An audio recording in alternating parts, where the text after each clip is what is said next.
ভাগ্যে যেন ভালো কিছু আল্লাহ লেখেন, আপনার নসিবে যেন ভালো কিছু আসে, আপনার রিজিকে যেন আল্লাহ বরকত দান করেন, এর জন্য বেশ কিছু আমল আমরা কোরআন হাদিসের আলোকে বলতে পারি, সাজেশন দিতে পারি।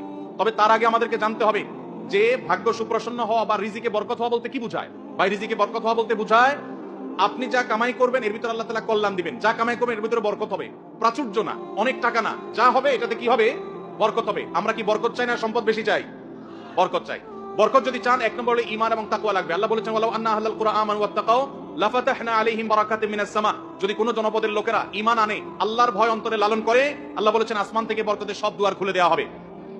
এজন্য ভাই, ঈমান যদি থাকে, তাকওয়া যদি থাকে, গুনাহমুক্ত জীবন গড়ার সংকল্প যদি থাকে, বরকত আসবে জীবনে। নাম্বার 2, ইস্তেগফার বেশি বেশি করলে। আল্লাহ বলেছেন সূরা নূহের মধ্যে, যদি কেউ ইস্তেগফার করে, নূহ আলাইহিস সালাম তার জাতিকে বলেছেন ফাকুল তুস্তাগফিরু রাব্বাকুম ইন্নাহু কানা গাফফারা ইউরসিলিস সামাআ আলাইকুম মিদরারা ওয়া ইমদিদুকুম বিআমওয়ালিন ওয়া বানিন ওয়া ইয়াজআল লাকুম জান্নাতিন ওয়া ইয়াজআল লাকুম আনহারা।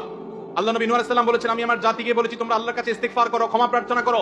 বেশি বেশি ইস্তেগফার করলে আল্লাহ তাআলা রিজিকের মধ্যে বারাকা দিবেন, অভাব দূর করবেন, সম্পদে এবং সন্তানে আল্লাহ তাআলা বরকত দান করবেন। তাহলে 2 নম্বর আমল হলো ইস্তেগফার করা, রিজিকে বরকত হবে ইনশাআল্লাহ। নাম্বার 3, শুকর আদায় করা। আল্লাহ বলেছেন লা ইন শাকারতুম লাযিদান্নাকুম। আপনি কোনো কিছু পেয়েছেন, আলহামদুলিল্লাহ বলেন, যা পাইছেন শুকর আদায় করেন, আল্লাহ নিয়ামত বাড়ায় দিবেন। নাম্বার 4, দান সাদাকা করা। আল্লাহ তাআলা বলেছেন ইয়ামহাকুল্লাহুর রিবা ওয়া ইউরবিস সাদাকাত। আল্লাহ সুদকে ধ্বংস করবেন, তবে সাদকা এবং দান এটাকে আল্লাহ তাআলা বাড়িয়ে দিবেন। এইজন্য কেউ যদি দান করে, আল্লাহ তাআলা তাকে কি দেন? বরকত দান করেন তার রিজিকে। তারপরে 5 নম্বর হলো আত্মীয়তার সম্পর্ক রক্ষা করা। নবীজি সাল্লাল্লাহু আলাইহি ওয়াসাল্লাম বলেছেন মান সাল্লাহু আন ইউবসাতা লাহু ফি রিজকিহি আও ইউনসালাহু ফি আতারিহি ফালিয়াসিল রাহিমা।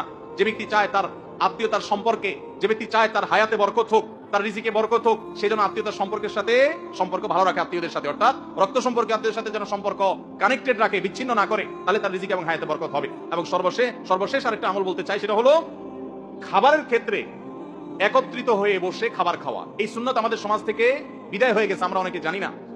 আবু দাউদের একটা হাদিস বর্ণিত হয়েছে, নবীজি সাল্লাল্লাহু আলাইহি ওয়াসাল্লামের কাছে এক ব্যক্তি বললেন, হে আল্লাহর রাসূল, আমরা খাই কিন্তু অনেক খাওয়ার পরেও পরিতৃপ্ত হই না, পেট ভরে না, খাবারের চাহিদা পরিপূর্ণ মিটে না, কারণটা কি? নবীজি সাল্লাল্লাহু আলাইহি ওয়াসাল্লাম বলেছেন তোমরা সম্ভবত আলাদা আলাদা প্লেটে খাও, আলাদা আলাদা সিঙ্গেল খাও। তখন নবীজি সাল্লাল্লাহু আলাইহি ওয়াসাল্লাম বলেছেন তোমরা সবাই একসাথে খানা খাবে, আল্লাহ তাআলা তোমাদের খাবারে বরকত দান করবেন। একসাথে খানা খাবে এবং বিসমিল্লাহ বলে খাবে, এই দুইটা কাজ করলে আল্লাহ তাআলা তোমাদের খাবারে বরকত দান করবেন।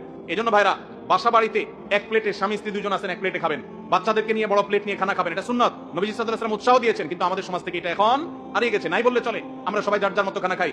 এজন্য এই কাজটাও আমাদের আমলে, আমাদের রিজিকে, আমাদের হায়াতে বরকত এনে দিবে ইনশাআল্লাহ।